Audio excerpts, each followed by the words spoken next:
Chapter 7, Section 3, Daily Life Among the Romans. How would you describe your daily life? Have you ever thought that people in earlier times might have lived very differently? How do you think a person from another period in history would describe your life? What would they think was strange? What might be familiar? Questions to think about as we explore this section.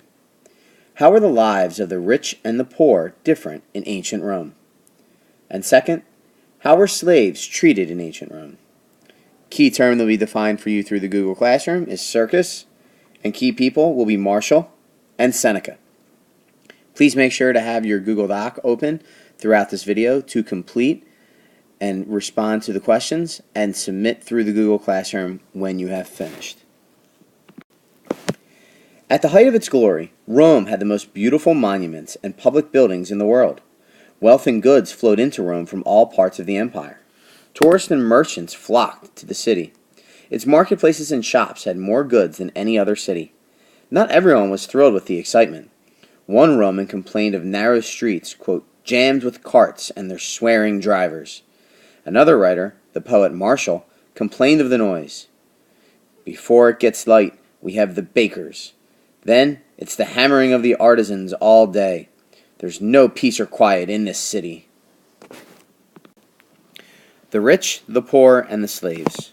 Roman society was made up of the few rich people, the many more people, and the slaves. Most citizens had nothing like the luxuries of the wealthy.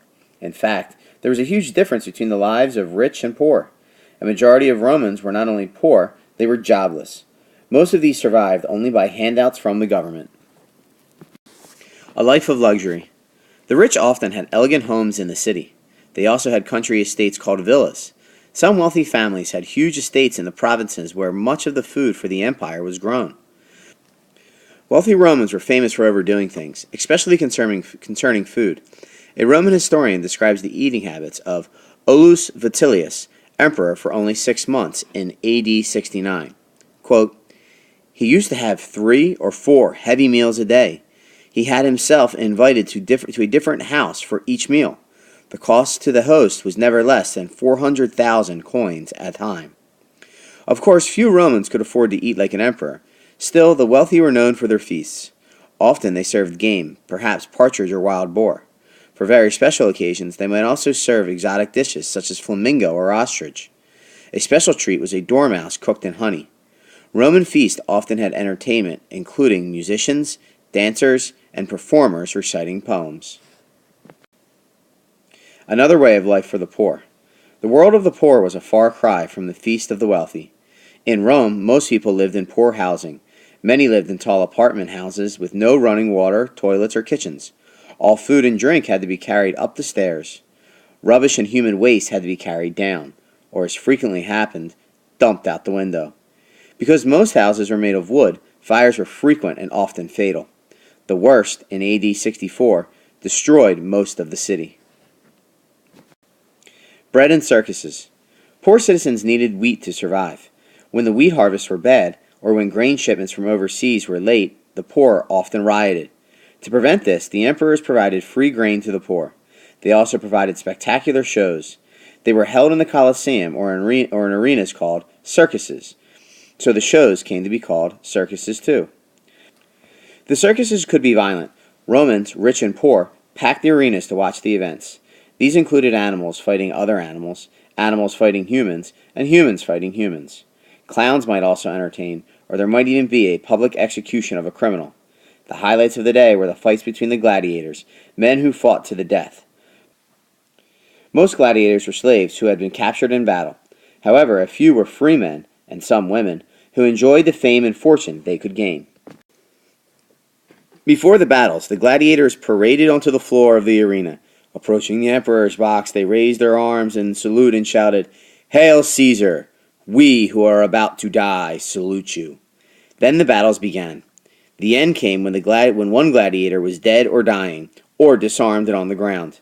A wounded gladiator's life might be spared if he had fought well. The emperor would raise his thumb, meaning spare the loser. A thumb pointed down meant death. Not all Romans approved of these brutal sports. The writer Seneca noted, "It's sheer murder. In the morning, men are thrown to the lions or bears. At noon, They are thrown to the spectators. Roman family life. Despite these brutal sports, many Romans had a strong sense of values. Most of all, they valued the family life. Roman writings are filled with stories of happy families and dedication and love.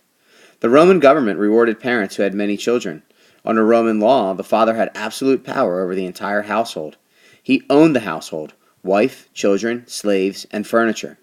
In the early days, he could sell a son or daughter into slavery. Later, this power was reduced.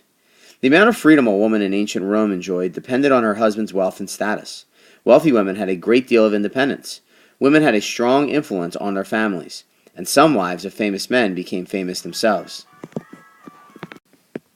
The mother or wives of some Roman emperors gained great political power. Slavery in Rome. Slavery was common in ancient Rome. Almost every wealthy family owned slaves. Even poor families might own one. While few owners paid slaves for their work, they often took good care of household slaves. Slaves had almost no rights. Yet relationships between household slaves and their owners were sometimes trusting and tender. These slaves helped raise children and provide companionship. Sometimes they rose to important positions in the households of wealthy owners. Household slaves were more fortunate. Other kinds of slaves often led short, brutal lives. Slaves who worked on farms sometimes worked chained together during the day and slept in chains at night. Slaves in copper, tin, and iron mines worked in terrible conditions. Gladiators risked death every time they fought. Roman warships were powered by slaves trained as rowers. Some slaves were able to save tips or wages and buy their freedom.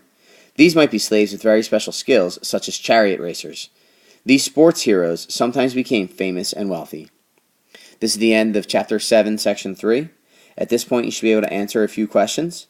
The first, how were the lives of rich and poor Romans different? Second, what was the difference in the treatment of household slaves and mine slaves? Finally, how do you think abolishing slavery would have affected Roman family life? Also, please make sure you have completed your Google Doc and submitted through the Google Classroom before we meet in class tomorrow.